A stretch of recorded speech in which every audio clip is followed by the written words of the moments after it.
Hello നമസ്കാരം. മഴത്തോര് മുംബൈയുടെ വരാനിരിക്കുന്ന ഒരു അടിപൊളി എപ്പിസോഡിൻ്റെ സ്റ്റോറിയാണ് പറയാൻ പോകുന്നത് കേട്ടോ. അപ്പോൾ എല്ലാവരും സ്റ്റോറി മുഴുവനായിട്ട് കേൾക്കാൻ സപ്പോർട്ട് ചെയ്യുക. അങ്ങനെ രേവതിക്കുട്ടിയെ അന്വേഷിച്ച് രമേശൻ നായർ വീണ്ടും വന്നിട്ടുണ്ട്. രമേശൻ നായർ ഗ്രേസമ്മയോടും മാമച്ചനോടും തൻ്റെ കാര്യങ്ങളൊക്കെ പറയുന്നുണ്ട്. തൻ്റെ മകൻ്റെ കുട്ടിയാണ് രേവതിക്കുട്ടി എന്നുള്ളത് അവർ പറയുമ്പോൾ അതെങ്ങനെ വിശ്വസിക്കാൻ പറ്റും? നിങ്ങൾ എന്തൊക്കെയാണ് ഈ പറയുന്നത്? നിങ്ങളുടെ മകൻ്റെ കുട്ടിയാണെന്ന് നിങ്ങൾക്ക് എങ്ങനെ അറിയാം എന്നൊക്കെ ചോദിക്കുകയാണ്. അത് എൻ്റെ ഭാഗത്ത് വന്ന് സംഭവിച്ചൊരു തെറ്റാണ്. അന്നത്തെ പത്രാസും പ്രതാപമൊക്കെ ഉള്ള കാലമായിരുന്നല്ലോ. അന്ന് എൻ്റെ മകന് ഇങ്ങനെ ഒരു ബന്ധമുണ്ടായിരുന്നു, ഒരു പ്രണയബന്ധം ഉണ്ടായിരുന്നു. പക്ഷേ ആരും അതിനെ സപ്പോർട്ട് ചെയ്തില്ല. ഞങ്ങളൊക്കെ ഒരുപാട് എതിർക്കുകയാണ് ഉണ്ടായത്. പിന്നീട് അന്നൊന്നും അറിയത്തില്ലായിരുന്നു അവർ തമ്മിൽ ഒരുമിച്ച് താമസിക്കുകയും അതിൽ ആ പെൺകുട്ടി ഗർഭിണിയാണെന്നുള്ള കാര്യമൊന്നും ആർക്കും അറിയത്തില്ലായിരുന്നു. പക്ഷേ അവളുമായിട്ടുള്ള വിവാഹത്തിന് ഞങ്ങൾ ആരും സമ്മതിച്ചില്ല. അങ്ങനെ മകനെ ഞങ്ങൾ വേറൊരു കുടുക്കിൽ പെടുത്തി. അതായത് അവളുമായിട്ട് കണക്ഷൻ ബന്ധം മുറിക്കുന്ന രീതിയിൽ ഞങ്ങൾ അകറ്റി. അത് കാരണം അവൾക്ക് അവനുമായിട്ട് കണക്റ്റ് ചെയ്യാനോ വിളിക്കാനോ കാര്യങ്ങൾ പറയാനോ ഒന്നും സാധിച്ചില്ല. അവളൊരു പെൺകുഞ്ഞിനെ പ്രസവിക്കുകയും പിന്നീട് അതിനൊരു ഓർഫനേജിൽ കൊണ്ടാക്കിയതിന് ശേഷം ആത്മഹത്യ ചെയ്യുകയുമാണ് ചെയ്തത്. അതൊക്കെ എൻ്റെ ഭാഗത്തു നിന്ന്, ഞങ്ങളുടെ ഭാഗത്തു നിന്ന് വന്ന തെറ്റുകൊണ്ട് സംഭവിച്ചതാണ്. അന്നത്തെ പിടിവാശി കാരണം സംഭവിച്ച കാര്യമാണ് എന്നൊക്കെ ഇങ്ങനെ ഉള്ള കാര്യങ്ങളൊക്കെ രമേശൻ നായർ ഗ്രേസമ്മയോടും മാമച്ചായനോടും പറയുന്നുണ്ട്. അപ്പോൾ അതൊക്കെ കേൾക്കുമ്പോൾ ഗ്രേസമ്മയും മാമച്ചായനും പറയുന്നുണ്ട്, ഇതിനൊക്കെ കാരണം നിങ്ങൾ തന്നെയല്ലേ? നിങ്ങൾ കാരണം ആരുടെയൊക്കെ ജീവിതമാണ് പോയത്? നിങ്ങളുടെ മകൻ്റെ ജീവിതം പോയി. മകൻ സ്നേഹിച്ച് ഒരു കുഞ്ഞിനെ ഗർഭിണിയാക്കിയ മകൻ കാരണം ഗർഭിണിയായ ആ പെണ്ണിൻ്റെ ജീവിതം പോയി. അവരുടെ മകളായി ജനിച്ചു എന്ന് പറഞ്ഞ ആ കുഞ്ഞിൻ്റെ ജീവിതവും പോയില്ലേ എന്നൊക്കെ പറഞ്ഞ് കുറ്റപ്പെടുത്തുമ്പോൾ നിങ്ങൾ പറയുന്ന എന്തും കേൾക്കാൻ ഞാൻ ബാധ്യസ്ഥനാണ്. കാരണം ഞാനാണ് തെറ്റ് ചെയ്തത്. ഞാൻ കാരണമാണ് എൻ്റെ മകൻ്റെ ജീവിതം നശിച്ചു പോയത്. അന്ന് മുതൽ അവൻ മദ്യത്തിന് അടിമയായി.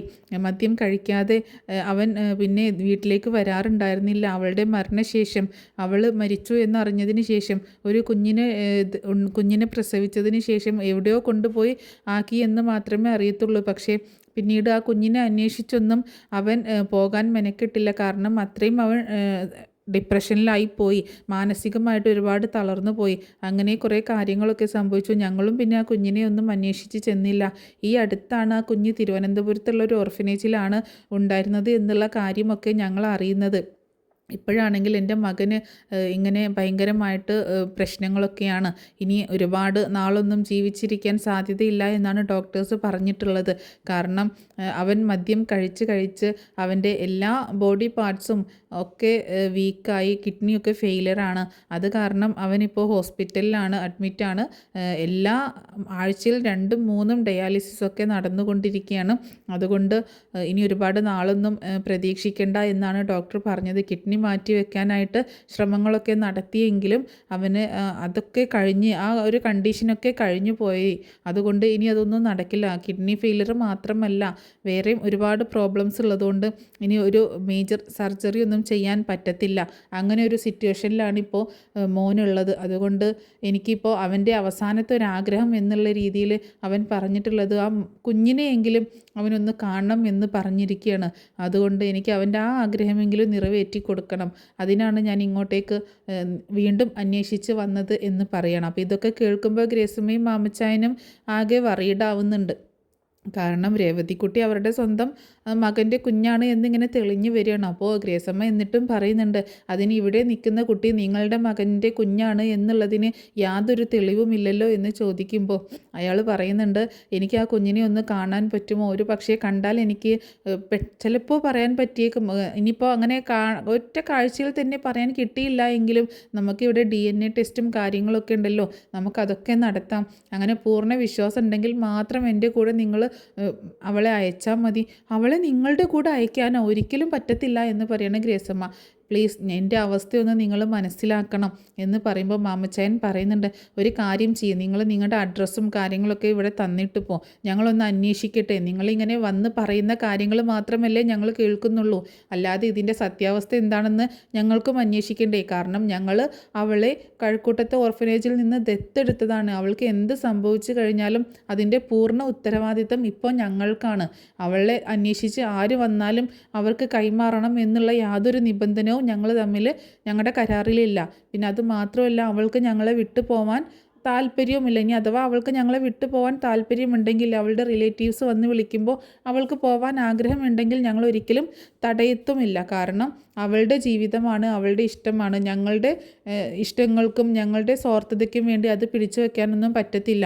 പക്ഷേ ഇതിൻ്റെ സത്യാവസ്ഥ എന്താണെന്ന് ഞങ്ങൾക്ക് അറിയുക തന്നെ വേണം. എന്നാൽ മാത്രമേ ഞങ്ങൾക്ക് ഇതുമായിട്ട് മുന്നോട്ട് പോകാൻ പറ്റുള്ളൂ എന്ന് മാമച്ചായൻ പറയുമ്പോൾ രമേശൻ നായർ പറയുന്നുണ്ട്, നിങ്ങൾ എവിടെ വേണമെങ്കിലും അന്വേഷിച്ചോളൂ, കിളിമാനൂർ വന്നിട്ട് നിങ്ങൾ അന്വേഷിച്ചാൽ മതി എന്ന് പറഞ്ഞിട്ട് ഒരു കാർഡ് എടുത്ത് കൊടുക്കുന്നുണ്ട്. ഇതെൻ്റെ കാർഡാണ്, ഇതിൽ ഡീറ്റെയിൽസ് എല്ലാം ഉണ്ട്, അഡ്രസ്സ് ഉണ്ട്, ഫോൺ നമ്പർ ഉണ്ട്. നിങ്ങൾ അവിടെ വന്ന് ആരോട് ചോദിച്ചു കഴിഞ്ഞാലും ഞങ്ങളുടെ വീടും കുടുംബവും ഒക്കെ എല്ലാവരും പറയും. മോശമായിട്ടുള്ള യാതൊരു കാര്യങ്ങളും ഇല്ല. കുറച്ച് പണ്ടത്തെ കാലത്തുള്ളൊരു പ്രതാപത്തിൻ്റെ പേരിൽ ഇങ്ങനെ സംഭവിച്ചു പോയ ഒരു കാര്യമാണ്. എൻ്റെ മകൻ്റെ ജീവിതത്തിൽ ഇങ്ങനെയൊക്കെ സംഭവിക്കാൻ കാരണം ഞാൻ തന്നെയാണ്. എൻ്റെ മകന് ഈ ഒരു അവസ്ഥയിൽ ആയതിൻ്റെ പേരിൽ നീറിയാണ് എൻ്റെ ഭാര്യ മരിച്ചു പോയത്. പക്ഷേ എനിക്കിനി ഇവൻ്റെ ഈ അവസാനത്തെ ആഗ്രഹമെങ്കിലും സാധിച്ചു കൊടുക്കണം. അല്ലാതെ എനിക്കിനി വേറെ ഒന്നും ആഗ്രഹങ്ങളൊന്നുമില്ല. ഈ ഒരു വയസ്സിൻ്റെ ഒരു അവസാനത്തെ ആഗ്രഹമായിട്ടെങ്കിലും നിങ്ങളിതിനെ കാണണം എന്നൊക്കെ പറയുമ്പോൾ, നിങ്ങൾ പറയുന്നതൊക്കെ ശരിയാണ്, ഞങ്ങളൊന്ന് അന്വേഷിക്കട്ടെ, അതിനുശേഷം വേണ്ട തീരുമാനം എടുക്കാമെന്ന് മാമച്ചായൻ പറയണം. അപ്പോൾ മാമച്ചായൻ പറയുന്നുണ്ട്, എന്നാൽ നിങ്ങൾ പൊക്കോളൂ, ഞങ്ങളൊന്ന് അന്വേഷിച്ചിട്ട് പറയാമെന്ന് പറയുമ്പോൾ അയാൾ ചോദിക്കുന്നുണ്ട്, എനിക്ക് അവളെ ഒന്ന് കാണാൻ പറ്റുമോ എന്ന് ചോദിക്കുകയാണ്. അപ്പോൾ ഗ്രേസമ്മയോട് രേവതിക്കുട്ടിയെ വിളിക്കാൻ പറയുമ്പോൾ ഗ്രേസമ്മ വിളിക്കുന്നുണ്ട്. അങ്ങനെ രേവതിക്കുട്ടി അങ്ങോട്ടേക്ക് വരുമ്പോൾ ഇയാൾ എഴുന്നേറ്റ് നിന്നിട്ട് അവളിങ്ങനെ നോക്കുകയാണ്. മോളെ എന്ന് വിളിക്കുമ്പോൾ രേവതിക്കുട്ടി ഒന്നും മിണ്ടുന്നൊന്നുമില്ല. അങ്ങനെ രേവതിക്കുട്ടിയോട് ഇങ്ങനെ സംസാരിക്കുന്നുണ്ട്. എൻ്റെ കൊച്ചാണോ എന്നൊരു സംശയമുണ്ട്, അതുകൊണ്ട് വന്നതാണ്. എൻ്റെ കൊച്ചാണ് എന്നുണ്ടെങ്കിൽ വിശ്വാസം ഉണ്ടെങ്കിൽ അന്വേഷിച്ചിട്ട് ബോധ്യമാവുകയാണെങ്കിൽ മാത്രം ഈ മുത്തശ്ശൻ്റെ ആഗ്രഹത്തിന് ഒന്ന് കൂട്ടു നിൽക്കണം എന്നൊക്കെ പറയുമ്പോൾ രേവതിക്കുട്ടി ഒന്നും പറയുന്നില്ല. എന്താണെങ്കിലും മോളെ കണ്ടതിൽ ഒരുപാട് സന്തോഷമുണ്ട്. ഒരുപാട് തെറ്റുകൾ മുത്തശ്ശൻ്റെ ഭാഗത്ത് നിന്ന് വന്നിട്ടുണ്ട്. എനിക്കറിയില്ല നീ എൻ്റെ മകൻ്റെ കുഞ്ഞാണോ എന്നൊന്നും എനിക്കറിയത്തില്ല. പക്ഷെ ഒരു പ്രതീക്ഷയുണ്ട്. കഴക്കൂട്ടത്തെ ഒരു ഓർഫനേജിലാണ്, ആ കോൺവെൻറ്റിലുള്ള ഒരു ബ്രിജിത്താമ്മ നടത്തിയിരുന്ന ഓർഫനേജിലാണ് അവൾ കുഞ്ഞിനെ ഏൽപ്പിച്ചു പോയത് എന്നുള്ളതിൻ്റെ തെളിവ് കിട്ടിയതിൻ്റെ അടിസ്ഥാനത്തിലാണ് ഞാൻ അവിടെ പോയി അന്വേഷിച്ചത്. അപ്പോൾ അവിടെയാണെങ്കിൽ 18 വയസ്സുള്ള ആകെ ഒരേ ഒരു കുട്ടി മാത്രമേ ഉണ്ടായിരുന്നുള്ളൂ, അത് നീയാണെന്ന് പറയുകയും ചെയ്തു. ആ ഒരു ഉറപ്പിലാണ് നിന്നെ അന്വേഷിച്ച് ഞാൻ വീണ്ടും വന്നത്. ഞാൻ പോയിട്ട് വരാം, നിങ്ങൾ ഒന്ന് അന്വേഷിച്ചിട്ട് എന്താണെങ്കിലും വിവരം ഒന്ന് തരണം, എൻ്റെ മകൻ്റെ അവസാനത്തെ ആഗ്രഹമായിട്ട് കാണണം എന്നൊക്കെ പറഞ്ഞ് അങ്ങനെ രേവതിക്കുട്ടിയെ പിടിച്ച് തലയിൽ വെച്ച് കൈവച്ച് അനുഗ്രഹിച്ചിട്ടൊക്കെ അയാൾ വീട്ടിൽ നിന്ന് പോവാണ്. പോകുന്ന സമയത്ത് ഇവരിങ്ങനെ നോക്കി നിൽക്കുന്നുണ്ട്. രേവതിക്കുട്ടിക്കാണെങ്കിലും ഭയങ്കര വിഷമാണ്. എന്താ ഇപ്പോൾ വേണ്ടത്? ഇയാൾ പറയുന്നത് മകൻ്റെ കുഞ്ഞാണെന്ന് പറയുന്നു. പക്ഷേ ഗ്രേസമ്മയും മാമച്ചാനെയും വിട്ട് ഒരിക്കലും പോവാനും പറ്റത്തില്ല. അപ്പോൾ എന്താണെങ്കിലും മാമച്ചായൻ പറയുന്നുണ്ട്, ഞങ്ങളൊന്ന് അന്വേഷിക്കട്ടെ, അതിന് ശേഷം നിങ്ങളെ വിവരം അറിയിക്കാം എന്ന് പറയണം. അങ്ങനെ അവരോട് യാത്ര പറഞ്ഞ് രമേശൻ നായർ പോവാണ്. അങ്ങനെ പോയതിന് ശേഷം മാമച്ചായനും ഗ്രേസമ്മയും രേവതിക്കുട്ടിയും കൂടി ഈ കാര്യത്തെക്കുറിച്ച് സംസാരിക്കുന്നുണ്ട്. അപ്പോൾ ഗ്രേസമ്മ ചോദിക്കുന്നുണ്ട്, നിൻ്റെ മുത്തച്ഛനാണ് വന്നതെങ്കിൽ നിനക്ക് പോകാൻ ആഗ്രഹമുണ്ടോ എന്ന് ചോദിക്കുമ്പോൾ, ആൻറ്റി ഞാൻ പറഞ്ഞു കഴിഞ്ഞു, എനിക്ക് ആൻറ്റിയും അങ്കിളിനെയും വിട്ടിട്ട് എവിടേക്കും പോവണ്ട. ഇനി എൻ്റെ ആര് തന്നെ വന്ന് വിളിച്ചാലും, എൻ്റെ എത്ര ബന്ധുക്കളാണ്, എത്ര സ്വത്ത് തന്നാലും, എന്തൊക്കെ പൊന്നുകൊണ്ട് മൂടാമെന്ന് പറഞ്ഞാലും എനിക്ക് ആരുടെ കൂടെയും പോവണ്ട എന്ന് ഞാൻ പറഞ്ഞു കഴിഞ്ഞു. അതുകൊണ്ട് ഇനി ആ ഭാഗത്തെക്കുറിച്ച് ചിന്തിക്കുകയേ വേണ്ട എന്ന് പറയണം. പക്ഷേ നിൻ്റെ മുത്തച്ഛനാണെങ്കിൽ, നിൻ്റെ അച്ഛൻ ഇങ്ങനെ വയ്യാതെ കിടക്കുകയാണ്, അവരുടെ അവസാനത്തെ ആഗ്രഹമാണെങ്കിൽ ഒന്ന് പോയി കാണേണ്ടത് നമ്മുടെ കടമയല്ലേ എന്ന് ചോദിക്കണം. നിനക്ക് ആഗ്രഹമില്ലേ നിൻ്റെ അച്ഛനെ കാണാൻ എന്ന് മാമച്ചായൻ ചോദിക്കുമ്പോൾ, അങ്കിളെ എനിക്ക് എന്താ പറയേണ്ടതെന്ന് അറിയില്ല, എന്താണ് എൻ്റെ ജീവിതത്തിൽ സംഭവിച്ചതെന്നൊന്നും എനിക്കറിയില്ലല്ലോ. ഇപ്പോൾ അദ്ദേഹം പറഞ്ഞ കാര്യങ്ങൾ മാത്രമല്ലേ അറിയത്തുള്ളൂ. എന്താണെങ്കിലും ആൻറ്റിയും അങ്കിളും തീരുമാനിക്കുന്നത് എന്താണോ അത് ഞാൻ അനുസരിക്കും. പക്ഷേ ഇവിടെ നിന്ന് പോകുന്ന കാര്യത്തെക്കുറിച്ച് മാത്രം ആര് എന്ത് പറഞ്ഞാലും ഞാൻ പോവത്തില്ല. നിങ്ങൾ എന്നെ ഇവിടെ നിന്ന് തല്ലിയിറക്കി വിട്ടാലും ഞാൻ പോവത്തില്ല. പക്ഷേ നിങ്ങൾക്ക് സമ്മതമാണെങ്കിൽ നിങ്ങൾ എന്നെ അവിടെ കൊണ്ടുപോയി കാണിക്കുകയാണെങ്കിൽ എനിക്ക് യാതൊരു എതിർപ്പുമില്ല, ഞാൻ പോകാം, അച്ഛനെ കാണാം, പോരാം, അത്ര മാത്രം. അല്ലാതെ വേറെ ഒരു ബന്ധവും ഞങ്ങൾ തമ്മിൽ ഉണ്ടാവില്ല ആ കുടുംബവുമായിട്ട് എന്ന് പറയാണ് രേവതിക്കുട്ടി. അപ്പോൾ അതൊക്കെ കേൾക്കുമ്പോൾ ഗ്രേസമ്മയ്ക്ക് ഭയങ്കര സന്തോഷമാവുന്നുണ്ട്. അങ്ങനെ പിന്നീട് കാണിക്കുന്നത് മാമച്ചായനും ജോസൂട്ടിയും കൂടിയിട്ട് ഈ കിളിമാനൂർ പോയിട്ട് ഈ കാര്യങ്ങളൊക്കെ അന്വേഷിക്കാനായിട്ട് പോകുന്നതാണ്. അപ്പോൾ ഇവർ അവിടെ പോയിട്ട് കാര്യങ്ങളൊക്കെ അന്വേഷിക്കാൻ പോയ ദിവസം ഇങ്ങനെ ഗ്രേസമ്മയും രേവതിക്കുട്ടിയും ആകെ ടെൻഷൻ അടിച്ച് ഇങ്ങനെ ഇരിക്കുകയാണ്. എന്തായിരിക്കും, പോയ വിവരങ്ങളൊന്നും അറിയത്തില്ലല്ലോ. അങ്ങനെ ഇവർ പോയിട്ടുണ്ട്, പക്ഷേ ആ പോയ കാര്യങ്ങളൊന്നും അവിടെ പോയി അന്വേഷിക്കുന്നതൊന്നും ഇങ്ങനെ കാണിക്കുന്നില്ല. അപ്പോൾ ഇങ്ങനെ അവർ വന്നതിന് ശേഷം ഗ്രേസമ്മ ഓടി വന്ന് ചോദിക്കുന്നുണ്ട്, എന്തായി മാമച്ചായ, പോയ കാര്യമൊക്കെ എന്തായി എന്നൊക്കെ ചോദിക്കുമ്പോൾ മാമച്ചായൻ രേവതിക്കുട്ടിയോട് പറയാണ്, നല്ല ക്ഷീണമുണ്ട്, നീ എനിക്കൊരു ജ്യൂസ് എന്തെങ്കിലും കൊണ്ടുവന്ന് തന്നേ കുടിക്കാനായിട്ട് എന്ന് പറയണം. അപ്പോൾ പെട്ടെന്ന് രേവതിക്കുട്ടി പോയിട്ട് ഗ്രേസമ്മയ്ക്കും അതുപോലെ മാമച്ചായനും ജ്യൂസ് എടുത്തുകൊണ്ട് വരുന്നുണ്ട്. അങ്ങനെ മാമച്ചായനോട് ചോദിക്കുകയാണ് ഗ്രേസമ്മ, മാമച്ചായ ഒന്ന് പറയും, ഇങ്ങനെ ടെൻഷൻ അടുപ്പിക്കല്ലേ, എന്തായി പോയ കാര്യങ്ങളൊക്കെ അന്വേഷിച്ചോ, അതൊക്കെ സത്യമാണോ എന്നൊക്കെ ചോദിക്കുമ്പോൾ മാമച്ചായൻ പറയുന്നുണ്ട്, സത്യമാണ് എല്ലാ കാര്യങ്ങളും, രമേശൻ നായർ ഇവിടെ വന്ന് പറഞ്ഞ കാര്യങ്ങളെല്ലാം സത്യമാണ്. അന്വേഷിച്ചത് വെച്ച് നോക്കുമ്പോൾ രമേശൻ നായരുടെ മകൾ തന്നെയാണ് രേവതിക്കുട്ടി എന്ന് പറയണം. അത് കേട്ടപ്പോൾ ഗ്രേസമ്മ ആകെ ഷോക്കാവുന്നുണ്ട്. അപ്പോൾ രേവതിക്കുട്ടിയും അതുപോലെ ഷോക്കായിട്ട് നിൽക്കുകയാണ്. അപ്പോൾ അയാൾ പറഞ്ഞത് ശരിയാണോ, അയാളുടെ മകൻ ഹോസ്പിറ്റലിൽ അഡ്മിറ്റാണോ എന്ന് ചോദിക്കുമ്പോൾ അതെ, വളരെ ക്രിട്ടിക്കൽ കണ്ടീഷനിൽ ഹോസ്പിറ്റലിൽ അഡ്മിറ്റാണ്. അപ്പോൾ എന്താണെങ്കിലും അവർ ഒന്ന് കാണണമെന്ന് എല്ലാവരും ആഗ്രഹിക്കുന്നുണ്ട്.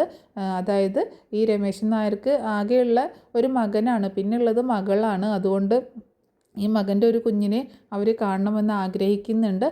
അതുകൊണ്ട് നമുക്ക് രേവതിക്കുട്ടിയും കൂട്ടിയിട്ടൊന്ന് അവിടം വരെ പോവേണ്ടി വരും എന്ന് പറയണം. അപ്പോൾ ഗ്രേസമ്മയ്ക്ക് ഭയങ്കര പേടി, മാമച്ചായ രേവതിക്കുട്ടിയും കൂട്ടി അവിടേക്ക് പോയി കഴിഞ്ഞാൽ പിന്നെ അവർ രേവതിക്കുട്ടിയെ വിടാതിരുന്നാലോ, എന്ത് ചെയ്യും നമ്മൾ എന്നൊക്കെ ചോദിക്കുമ്പോൾ ആൻറ്റി എന്തൊക്കെയാണ് പറയണത്, എന്നെ അവർ വിടാതിരിക്കാൻ എന്നെ പിടിച്ച് കെട്ടിയിടാൻ പറ്റുമോ, ഞാൻ എന്താ കൊച്ചു കുട്ടിയാണോ എന്നെ പിടിച്ച് അടച്ചിടാനൊക്കെ, ഞാൻ ഒരു 18 വയസ്സ് കഴിഞ്ഞൊരു പെൺകുട്ടിയല്ലേ, എനിക്കറിയില്ലേ എവിടെ നിൽക്കണോ എന്നൊക്കെ, ആൻറ്റി എന്തിനാ ഇങ്ങനെ പേടിക്കുന്നതെന്ന് ചോദിക്കുകയാണ്. അപ്പോൾ മാമച്ചായൻ പറയുന്നുണ്ട്, അങ്ങനെയൊന്നും പിടിച്ചു വെക്കാനൊന്നും പറ്റത്തില്ലേ ഗ്രേസമ്മേ, കാരണം ഇവളെ നമ്മൾ ദത്തെടുത്തതാണ്, എല്ലാ രേഖകളും നമ്മുടെ കയ്യിലുണ്ട്. ഇനി ആരൊക്കെ എത്രയൊക്കെ ബന്ധുക്കൾ വന്ന് പറഞ്ഞാലും അതൊക്കെ കാണിച്ച് നമുക്ക് തൽക്കാലത്തേക്ക് പിടിച്ചു നിൽക്കാം. പിന്നെ മാത്രമല്ല, രേവതിക്കുട്ടി നമ്മളുടെ കൂടെ നിൽക്കണമെന്ന് പറയുന്നിടത്തോളം കാലം ആർക്കും നമ്മളിൽ നിന്ന് രേവതിക്കുട്ടി അകറ്റി മാറ്റാനൊന്നും പറ്റില്ല. നമ്മളവിടെ പോയി അവരെയൊക്കെ കാണുന്നത് കൊണ്ട് യാതൊരു കുഴപ്പമൊന്നുമില്ല എന്ന് പറയണം. അപ്പോൾ എന്താണെങ്കിലും നമുക്ക് ഉടനെ തന്നെ രേവതിക്കുട്ടിയുടെ അച്ഛനെ കാണാനായിട്ട് പോകണം എന്ന് പറയുന്നുണ്ട്. അങ്ങനെ പിന്നീട് കാണിക്കുന്നത് രേവതിക്കുട്ടി ഈ കാര്യങ്ങളൊക്കെ അലീനയെ വിളിച്ച് പറയുന്നതാണ്. അപ്പോൾ അലീന ഇതൊക്കെ കേട്ടിട്ട് ആകെ വല്ലാത്തൊരവസ്ഥയിലാണ്. സത്യമാണോ മോളെ നീ പറയുന്നത്, നിന്നെ അന്വേഷിച്ച് നിൻ്റെ മുത്തച്ഛൻ വന്നെന്നോ? അതേ ചേച്ചി, കഴക്കൂട്ടത്ത് പോയിട്ട് എല്ലാ വിവരങ്ങളും അന്വേഷിച്ച് ഇവിടെ വന്നതാണ്. പക്ഷേ ആൻറ്റി എന്നോട് പറഞ്ഞൊന്നുമില്ല. ഒരു ദിവസം രാത്രിയിൽ ഞാൻ ഇവിടെ നിന്നെ അന്വേഷിച്ച് നിൻ്റെ വീട്ടുകാർ വന്നാൽ നീ പോകുമോ എന്നൊക്കെ ചോദിച്ചൊരു ഡ്രാമ കളിച്ചു. അപ്പോഴൊന്നും എനിക്ക് മനസ്സിലായില്ല. പിന്നീട് ആ മുത്തച്ഛൻ നമ്മുടെ ചിന്നുക്കുട്ടിയെ കൊണ്ടുപോയ ത്യാഗഭവനിലേക്ക് പോയി. അവിടെ നിന്നും സിസ്റ്റർ എന്നെ വിളിച്ച് പറഞ്ഞപ്പോഴാണ് ഞാൻ കാര്യങ്ങളൊക്കെ അറിഞ്ഞത് എന്ന് പറയുകയാണ്. അപ്പോൾ അലീന പറയുന്നുണ്ട്, എന്നിട്ട് പിന്നെയും ആ മുത്തച്ഛൻ വന്നു എന്ന് ചോദിക്കുമ്പോൾ വീണ്ടും വന്നു ചേച്ചി, ഞാനുള്ളപ്പോൾ വന്നു, എന്നെ കണ്ടു ശരിക്കും. പിന്നീട് മാമച്ചനങ്കിൾ അവിടെ പോയി അന്വേഷിച്ചു, ഇതൊക്കെ സത്യമാണെന്ന് അറിഞ്ഞു എന്ന് പറയാണ്. അപ്പോൾ ഇനി നീ അവരെ വിട്ട് അങ്ങോട്ടേക്ക് പോവുകയാണോ എന്ന് ചോദിക്കുമ്പോൾ ചേച്ചി എന്തായി പറയണത്, അങ്കിളിനെയും ആൻറ്റിയും വിട്ട് ഞാൻ പോവാനോ, അതൊരിക്കലും നടക്കത്തില്ല. പിന്നെ അവർ വന്ന് വിളിച്ചതല്ലേ, നിൻ്റെ അച്ഛനാണെങ്കിൽ ഇങ്ങനെ വല്ലാത്തൊരവസ്ഥയിൽ കിടക്കുകയല്ലേ, അപ്പോൾ നീ എന്ത് ചെയ്യും, ഇനി നിനക്ക് പോവാതിരിക്കാൻ പറ്റില്ലല്ലോ എന്ന് ചോദിക്കുമ്പോൾ പോവണം ചേച്ചി, പോകുന്നുണ്ട്, ആൻറ്റിയും അങ്കിളും കൂടെ എന്നെ കൊണ്ടുപോയി ഒന്ന് കാണിക്കും, തിരിച്ചു പോരും, അത്രയേ ഉള്ളൂ എന്ന് പറയാണ്. എന്നാലും മോളെ, നിൻ്റെ അച്ഛനല്ലേ നിന്നെ വിളിക്കുന്നത്, അപ്പോൾ അവിടെ നിൽക്കാനായിട്ട് പറഞ്ഞാൽ നീ എന്ത് തീരുമാനിക്കും എന്ന് ചോദിക്കുമ്പോൾ അതൊന്നും എനിക്കറിയില്ല ചേച്ചി, പക്ഷേ എനിക്ക് അങ്ങനെ ഒരു കണക്ഷനും ഒന്നുമില്ലല്ലോ, എന്നെ സ്വന്തം മകളെ പോലെ, എൻ്റെ ആരുമല്ലാതിരുന്നിട്ടും, ഞാൻ അവരുടെ ആരുമല്ലാതിരുന്നിട്ടും സ്വന്തം മകളെപ്പോലെ എന്നെ നോക്കിക്കൊണ്ട് നടക്കുന്നത് എൻ്റെ ആൻറ്റിയും അങ്കിളുമല്ലേ, അവരെ വിട്ട് ഞാൻ ഒരിക്കലും പോവത്തില്ല എന്ന് പറയുന്നുണ്ട്. ശരി മോളെ, എന്നാൽ നീ പോയിട്ട് വാ, പോയിട്ട് വന്നിട്ടുള്ള വിശേഷങ്ങളൊക്കെ പറയണം എന്ന് പറഞ്ഞ് അലീന ഫോൺ വെക്കുകയാണ്. പിന്നീട് കാണിക്കുന്നത് മാമച്ചനും ഗ്രേസമ്മയും രേവതിക്കുട്ടിയും കൂടിയിട്ട് രേവതിക്കുട്ടിയുടെ അച്ഛനെ കാണാനായിട്ട് ഹോസ്പിറ്റലിലേക്ക് ചെല്ലുന്നതാണ്. അവിടെ ചെല്ലുമ്പോൾ തന്നെ രമേശൻ നായരെ കാണുന്നുണ്ട്. അപ്പോൾ രേവതിക്കുട്ടി വന്നത് കണ്ടപ്പോൾ ഭയങ്കര സന്തോഷമാവാണ്. ആ മോള് വന്നല്ലോ, എനിക്കറിയായിരുന്നു മോള് വരുമെന്ന്, എൻ്റെ മനസ്സ് പറഞ്ഞിരുന്നു എന്നൊക്കെ പറഞ്ഞ് സംസാരിക്കുന്നുണ്ട്. അപ്പോൾ മാമച്ചായൻ ചോദിക്കുന്നുണ്ട്, എവിടെയാണ് മകൻ കിടക്കുന്നത് എന്ന് ചോദിക്കുമ്പോൾ അവരെ കൂട്ടിയിട്ട് മകൻ്റെ റൂമിലേക്ക് കൊണ്ടുപോവുകയാണ്. അപ്പോൾ അവിടെ ഒരു ICUൻ്റെ മുന്നിലേക്ക് കൊണ്ടുപോവുകയാണ്. അപ്പോൾ രമേശൻ നായർ പറയുന്നുണ്ട്, ഒരാൾക്ക് മാത്രമേ അകത്തേക്ക് കയറി കാണാൻ കഴിയുള്ളൂ, ഒരാളെ മാത്രമേ അകത്തേക്ക് കയറ്റി വിടുള്ളൂ എന്ന് പറയണം. അപ്പോൾ നമ്മുടെ രേവതിക്കുട്ടിയോട് അകത്തേക്ക് കയറാനായിട്ട് രമേശൻ നായർ പറയണം. അങ്ങനെ സിസ്റ്റർ വന്നിട്ട് പറയുന്നുണ്ട്, ഒരാൾ കയറിയാൽ മതി കേട്ടോ എന്ന് പറയുമ്പോൾ രേവതിക്കുട്ടിയോട് കയറാൻ വേണ്ടിയിട്ട് പറയാണ് ഗ്രേസമ്മയും മാമച്ചായനും. അപ്പോൾ ഗ്രേസമ്മ തലകൊണ്ട് ആട്ടുന്നുണ്ട്, പോയിട്ട് വാ എന്ന് പറയുന്നുണ്ട്. അങ്ങനെ രേവതിക്കുട്ടി അകത്തേക്ക് കയറി ചെല്ലുകയാണ്. രേവതിക്കുട്ടി അകത്തേക്ക് കയറി ചെല്ലുമ്പോൾ അവിടെ ഇങ്ങനെ ICUവിൽ ഇങ്ങനെ കിടക്കുകയാണ് രേവതിക്കുട്ടിയുടെ അച്ഛൻ. മാസ്ക് ഇങ്ങനെ ഓക്സിജൻ മാസ്കൊക്കെ വെച്ചിട്ടുണ്ട്. അപ്പോൾ രേവതിക്കുട്ടി എന്ത് ചെയ്യണം, എന്താ വിളിക്കേണ്ട, അച്ഛാന്ന് വിളിക്കണോ, എന്താ ഇത് തൻ്റെ അച്ഛനാണെന്നാണ് പറയുന്നത്, എന്താ ഇപ്പോൾ ഞാൻ വേണ്ടത് എന്നോർത്തിട്ട് ഇങ്ങനെ നിൽക്കുകയാണ്. അപ്പോൾ ഒന്നും സംസാരിക്കാനും ഒന്നും പറ്റത്തില്ലല്ലോ. അപ്പോൾ രമേശൻ നായർ ആ സിസ്റ്ററോട് ചോദിക്കുന്നുണ്ട്, സിസ്റ്ററെ ഞാനും കൂടി പൊക്കോട്ടെ, എനിക്കും കൂടി അകത്തേക്കൊന്ന് കയറാൻ പറ്റുമോ, ആ കുട്ടിക്ക് അങ്ങനെ പരിചയമില്ല, സംസാരിക്കാനൊന്നും പറ്റില്ല എന്ന് പറയുമ്പോൾ സിസ്റ്റർ അനുവദിക്കുന്നുണ്ട്. അങ്ങനെ രമേശൻ നായരും കൂടി അകത്തേക്ക് കയറുകയാണ്. അപ്പോൾ അകത്തേക്ക് കയറുമ്പോൾ രേവതിക്കുട്ടി ഒന്നും മിണ്ടാതെ ഇങ്ങനെ നോക്കി നിൽക്കില്ലേ. ആ സമയത്ത് രമേശൻ നായർ മകൻ്റെ അടുത്തേക്ക് വന്നിട്ട്, മോനെ ദേ നോക്കി, ഇതാരാ വന്നിരിക്കുന്നത് നോക്കി, നിൻ്റെ മകളാണ് വന്നിരിക്കുന്നത്, നിൻ്റെ സ്വന്തം മോളാണ് ഈ വന്നിരിക്കുന്നത് എന്ന് പറയുമ്പോൾ അയാൾ മെല്ലെ കണ്ണ് തുറന്ന് രേവതിക്കുട്ടിയെ ഇങ്ങനെ നോക്കുകയാണ്. രേവതിക്കുട്ടിയെ നോക്കുമ്പോൾ അയാളുടെ കണ്ണിലൊരു തിളക്കം വരികയാണ്. രേവതിക്കുട്ടി ഭയങ്കര ഒരു വല്ലാത്തൊരവസ്ഥയിലാണ്. തൻ്റെ സ്വന്തം അച്ഛനാണ്, പക്ഷേ അങ്ങനെ ഒരു കണക്ഷനും ഒന്നുമില്ല. തൻ്റെ സ്വന്തം അച്ഛൻ ആദ്യമായിട്ട് കാണുകയാണ്. ആ ഒരു എക്സൈറ്റ്മെൻറ്റും അങ്ങനെയൊന്നുമില്ല, വല്ലാത്തൊരു ടെൻഷനും സങ്കടവും ഒക്കെ കൂടിയാണ്. അപ്പോൾ രമേശൻ നായർ പറയുന്നുണ്ട്, മോൻ്റെ സ്വന്തം മോളാണ് ഈ നിൽക്കുന്നത്, ഇത്രയും വർഷങ്ങൾക്ക് ശേഷം അച്ഛൻ്റെ വാക്ക് പാലിച്ചിരിക്കുകയാണ്, ഈ ഒരു ആഗ്രഹമെങ്കിലും അച്ഛനെ കൊണ്ട് നടത്തി തരാൻ സാധിച്ചതിൽ അച്ഛന് ഒരുപാട് സന്തോഷമുണ്ട്. ഇനിയെങ്കിലും മോൻ എല്ലാ വാശിയും ഒക്കെ കളയണം, മനസ്സ് ഒന്ന് ഫ്രീ ആക്കണം, അച്ഛനോട് ദേഷ്യമൊന്നും തോന്നരുത്, ഇങ്ങനെയൊക്കെ സംഭവിച്ചു പോയി എന്നൊക്കെ ഇങ്ങനെ പറയുന്നുണ്ട്. നിൻ്റെ മോളാണ് നിൻ്റെ മുന്നിൽ നിൽക്കുന്നത് രേവതിക്കുട്ടി എന്ന് പറയണം. അപ്പോൾ അയാളാണെങ്കിൽ ഇങ്ങനെ മെല്ലെ കൈ ഇങ്ങനെ പൊക്കുന്നുണ്ട്. അപ്പോൾ രേവതിക്കുട്ടിയെ അടുത്തേക്ക് ഇങ്ങനെ നീക്കി നിർത്തുകയാണ് രമേശൻ നായർ. അപ്പോൾ രേവതിക്കുട്ടിയുടെ കയ്യിൽ മെല്ലെ ഇങ്ങനെ പിടിക്കുകയാണ് അവളുടെ അച്ഛൻ.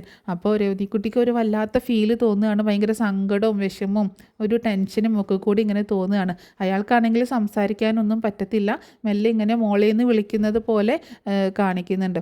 അപ്പോൾ രേവതിക്കുട്ടി, അപ്പോൾ സിസ്റ്റർ വന്നിട്ട് പറയുന്നുണ്ട്, മതി, ഒരുപാട് നേരം ഇവിടെ നിൽക്കണ്ട എന്ന് പറയുമ്പോൾ രമേശൻ നായർ രേവതിക്കുട്ടിയും കൂട്ടിയിട്ട് പുറത്തേക്ക് വരികയാണ്. അപ്പോൾ രേവതിക്കുട്ടി വേഗം ഗ്രേസമ്മയുടെ അടുത്തേക്ക് ചെല്ലുകയാണ്. ആകെ സങ്കടപ്പെട്ട് കരഞ്ഞൊക്കെയാണ് നിൽക്കുന്നത്. അപ്പോൾ മാമച്ചായൻ രമേശൻ നായരോട് ഇങ്ങനെ ഓരോ കാര്യങ്ങളൊക്കെ ചോദിക്കുമ്പോൾ ഗ്രേസമ്മ രേവതിക്കുട്ടിയെ ആശ്വസിപ്പിക്കുന്നുണ്ട്. അപ്പോൾ ഒന്നും ചോദിക്കുകയും പറയുന്നൊന്നുമില്ല കേട്ടോ. അങ്ങനെ പിന്നീട് ഇവർ പോവാനായിട്ട് നിൽക്കുമ്പോൾ രമേശൻ നായർ ചോദിക്കുന്നുണ്ട്, ഇന്ന് പോകണോ, ഇന്നൊരു ദിവസം ഇവിടെ സ്റ്റേ ചെയ്യാവോ, നാളെയും കൂടെ ഒന്ന് കണ്ടിട്ട് പോയാൽ പോരെ എന്ന് ചോദിക്കുമ്പോൾ ഗ്രേസമ്മയും മാമച്ചായനും മുഖാമുഖം നോക്കുകയാണ്. വേണ്ട എന്നുള്ള രീതിയിൽ ആക്ഷൻ കാണിക്കുകയാണ് ഗ്രേസമ്മ. അപ്പോൾ മാമച്ചായൻ പറയുന്നുണ്ട്, അല്ല ഞങ്ങൾക്ക് പോയിട്ട് അത്യാവശ്യം ഉണ്ടെന്ന് പറയുമ്പോൾ എൻ്റെ മോൻ്റെ അവസ്ഥ നിങ്ങൾ കണ്ടില്ലേ, ഈ ഒറ്റ തവണയല്ലേ എൻ്റെ മോളെ അവനൊന്ന് കണ്ടുള്ളൂ, സ്വന്തം മോളെ ഒന്നുകൂടി കണ്ട് അവൻ എന്തെങ്കിലും ഒന്ന് സംസാരിക്കാനുള്ള ഒരു അവസരം ഉണ്ടാക്കി കൊടുത്തൂടെ, ഒരു ദിവസം ഒന്ന് ഇവിടെ സ്റ്റേ ചെയ്യാവോ, വേണമെങ്കിൽ നമ്മുടെ വീട്ടിലേക്ക് പോകാം എന്ന് പറയുമ്പോൾ അതൊന്നും വേണ്ട, ഞങ്ങളിവിടെ ഹോട്ടലിൽ റൂം എടുത്തോളാം എന്ന് പറയാണ് മാമച്ചായൻ. അങ്ങനെ അന്ന് അവരവിടെ ഹോട്ടലിൽ റൂം എടുത്തിട്ട് സ്റ്റേ ചെയ്യാണ്. അപ്പോൾ ഇതിൻ്റെ ബാക്കി സ്റ്റോറി ഞാൻ നെക്സ്റ്റ് ഒരു വീഡിയോയിൽ പറഞ്ഞ് അപ്ലോഡ് ചെയ്യുന്നതായിരിക്കും കേട്ടോ.